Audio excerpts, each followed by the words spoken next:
નમસ્કાર મિત્રો, હું હરિવર્ધન ચોકસી આપ સૌનું સ્વાગત કરું છું. મિત્રો, આજના વિડીયોમાં આપનું ખૂબ ખૂબ સ્વાગત. મિત્રો, રોજની જેમ આજે પણ જોઈએ આપણે કોણે શું કરવું શું ન કરવું. તારીખ 19/3/2026 ગુરુવાર. મિત્રો, આજની જાણકારી મેળવતા પહેલાં જોઈએ આપણે આજનું અભિજીત મુહૂર્ત. આજનું અભિજીત મુહૂર્ત બપોરે 12:23 બપોરે 1:11 સુધી. આજનો રાહુકાળ બપોરે 2:18 શરૂ થઈને 3:48 સુધી ચાલશે. તો આ સમયે બને તો કોઈ સારું કામ ન કરો. તો મિત્રો, હવે જોઈએ આપણે આજે કોણે શું કરવું શું ન કરવું. પહેલી રાશિ મેષ રાશિ. મેષ રાશિવાળાએ આજે શું કરવું? મેષ રાશિવાળાએ આજે કોઈ નબળા વ્યક્તિની મદદ કરવી જોઈએ તો ચોક્કસ ફાયદો થાય. શું નથી કરવાનું? મિત્રો, આજે ગુરુ કે ગુરુ જેવા કોઈ વડીલ વ્યક્તિનું અપમાન ન કરવું. તો મિત્રો, હવે જોઈએ આપણે કયા દેવ આપણને સહાયક છે. તો મિત્રો, આજે ભગવાન વિષ્ણુ આપને સહાય કરતા દેખાય છે. તો આજે શરીરનું કયું અંગ પ્રભાવિત થાય? તો મિત્રો, આજે આપણા શરીરના હાડકા પર અસર આવતી દેખાય છે. હવે જોઈએ આપણે આજની બીજી રાશિ વૃષભ રાશિ. વૃષભ રાશિવાળાએ આજે શું કરવું જોઈએ? વૃષભ રાશિવાળાએ આજે પીપળાને જલ ચડાવવું જોઈએ. પીપળા નીચે સરસવના તેલનો દીવો કરવો જોઈએ.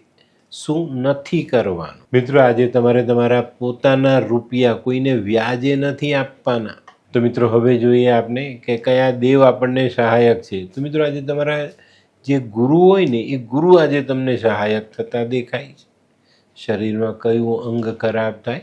તો મિત્રો, આજે તમને તમારી ચામડી સતાવી શકે છે, તો એની કાળજી અવશ્ય રાખજો.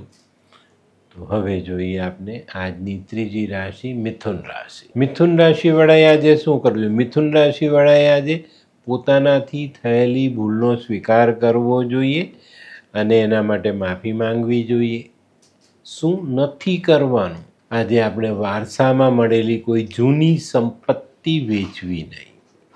તો મિત્રો, હવે જોઈએ આપણે કયા દેવી દેવ આપને સહાયક છે. તો આજે માં દુર્ગા તમને સહાય કરતા દેખાય છે. તો મિત્રો, આપણા શરીરમાં કયું અંગ આપણને પરેશાન કરી શકે? તો આજે તમારા શરીરની નસો તમને પરેશાન કરી શકે છે. કર્ક રાશિ. કર્ક રાશિવાળાએ આજે શું કરવું જોઈએ? કર્ક રાશિવાળાએ આજે પોતાના ધંધાકીય હિસાબ કિતાબો પર પૂરતું ધ્યાન આપવાનું છે. શું નથી કરવાનું? આજે ઉતાવળમાં કોઈ ખોટો નિર્ણય લેવો નહીં. તો મિત્રો, હવે જોઈએ આપણે કયા દેવી દેવતા આપણને સહાયક છે. તો આજે ગણેશજી તમને સહાયક થતા દેખાય છે. શરીરમાં કયું અંગ તમારું ખરાબ થતું દેખાય છે? તો મિત્રો, આજે તમારા શરીરની ચરબી તમને પરેશાન કરી શકે છે. હવે જોઈએ આપણે પાંચમી રાશિ સિંહ રાશિ. સિંહ રાશિવાળાએ આજે શું કરવું જોઈએ? સિંહ રાશિવાળાએ આજે કોઈ વૃદ્ધ બ્રાહ્મણને પીળું વસ્ત્ર દાનમાં આપવું જોઈએ. શું નથી કરવાનું? મિત્રો, આજે શેર સટ્ટામાં ભાગ નહીં લેતા. તો હવે જોઈએ આપણે કયા દેવ આપણને સહાયક છે. તો મિત્રો, આજે ભગવાન વિષ્ણુ તમને સહાયક થતા દેખાય છે. શરીરમાં કયું અંગ આપણને તકલીફ આપે? તો મિત્રો, આજે તમને માથાનો દુખાવો પરેશાન કરી શકે છે. કન્યા રાશિવાળાએ આજે શું કરવું જોઈએ? કન્યા રાશિવાળાએ આજે ચણાની દાળ અથવા ચણાના લોટમાંથી બનેલી વાનગી કોઈ ગરીબ માણસને દાનમાં આપવી જોઈએ. શું નથી કરવાનું? મિત્રો, આજે કોઈ માંગવાવાળો હાથ તમારી સામે લાંબો કરે તો એને ખાલી હાથે પાછો નહીં કાઢતા. તો મિત્રો, હવે જોઈએ આપણે કયા દેવી દેવતા સહાયક છે. તો આજે માતા મહાકાલી તમને સહાય કરી જાય. શરીરમાં કયું અંગ આપણને પરેશાન કરી શકે છે? તો મિત્રો, આજે તમારા પગની પાનીઓ તમને પરેશાન કરી શકે.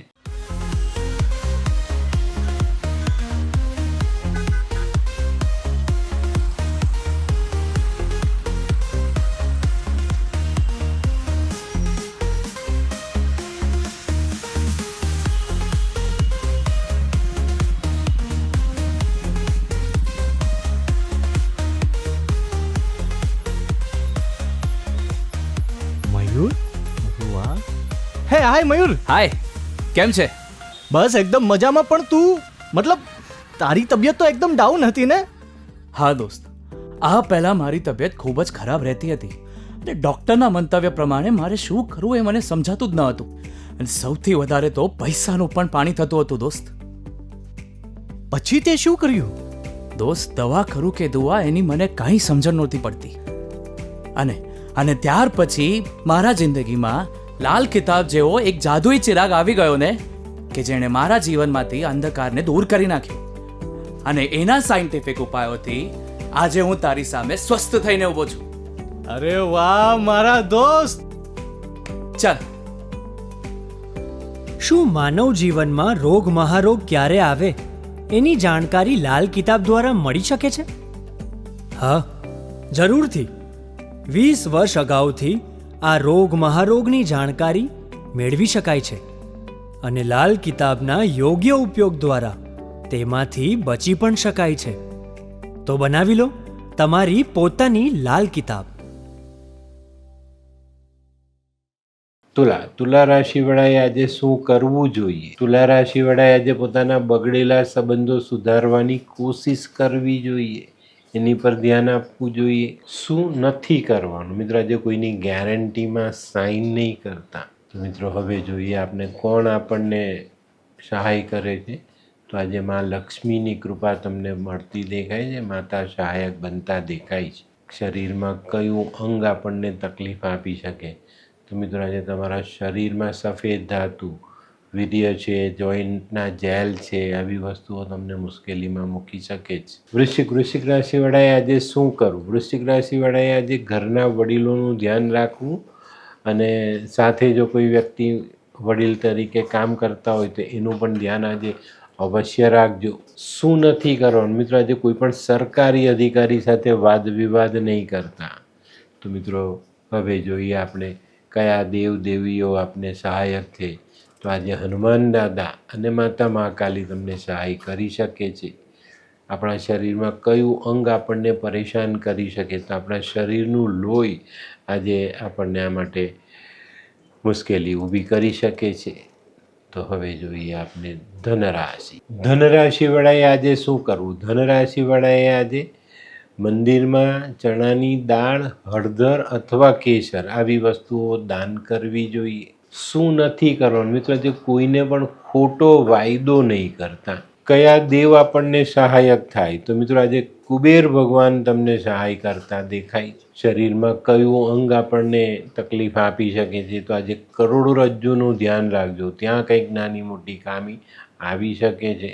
મકર રાશિવાળાએ આજે શું કરવું જોઈએ? મકર રાશિવાળાએ આજે ભગવાન શનિનું પૂજન પીળા ફૂલથી કરવું જોઈએ અને કોઈ મજૂરને મદદ કરવી જોઈએ. શું નથી કરવાનું? મિત્રો, આજે ખોટી યાત્રાઓ ન કરવી. તો હવે જોઈએ આપણે કયા દેવ આપણને સહાયક છે. તો મિત્રો, આજે ભગવાન શનિ અને ગુરુ આ બંને તમને સહાય કરતા દેખાય છે. આજે આપણા શરીરનું કયું અંગ ખરાબ થઈ શકે છે? તો આજે તમારી પીઠના મસલ્સ તમને મુશ્કેલીમાં મૂકી શકે છે. તો હવે જોઈએ આપણે કુંભ રાશિવાળાએ આજે શું કરવું જોઈએ? કુંભ રાશિવાળાએ આજે કોઈ પણ કામ ધીરજ રાખીને કરવું જોઈએ. શું નથી કરવાનું? મિત્રો, આજે માતા પિતા જેવા કોઈ વડીલનું અપમાન નહીં કરતા. હવે જોઈએ આપણે કયા દેવ આપણને સહાયક છે. તો મિત્રો, આજે તમને ભૈરવજી તમને સહાય કરતા દેખાય છે. શરીરમાં કયું અંગ ખરાબ થાય? તો શરીરમાં તમારા ખભાના અને ગરદનના મસલ્સ તમને પરેશાન કરી શકે છે. હવે જોઈએ આપણે 12મી રાશિ મીન રાશિવાળાએ આજે શું કરવું જોઈએ? મીન રાશિવાળાએ આજે કોઈ ઉંમરલાયક અપંગ વ્યક્તિને મદદ કરવી જોઈએ. શું નથી કરવાનું? મિત્રો, ખાસ તમારે તમારી નોકરી કે ધંધો તે જે જગ્યા છે ત્યાં આજે ગેરહાજર નહીં રહેતા. તો હવે જોઈએ આપણે કયા દેવી દેવતા આપણને સહાયક છે. તો આજે માં દુર્ગા તમને સહાય કરતા દેખાય છે. શરીરમાં કયું અંગ ખરાબ થઈ શકે છે? તો આજે તમને પેટમાં તકલીફ આવી શકે છે. તો પેટનું ધ્યાન અવશ્ય રાખજો. તો મિત્રો, આ તો તમારા માટે આજના દિવસે કોણે શું કરવું શું ન કરવું તેનું જ્ઞાન. તો આજનો વિડીયો ગમ્યો તો લાઈક કરો, શેર કરો, યુટ્યુબ જોનારા શેર કરે અને સબસ્ક્રાઈબ કરે. હું હરિવર્ધન ચોકસી આપ સૌની રજા લઉં. ફરી મળીએ નવા વિડીયોમાં નવી જાણકારી સાથે. તો ચાલો, बदल लीजिए। नमस्ते।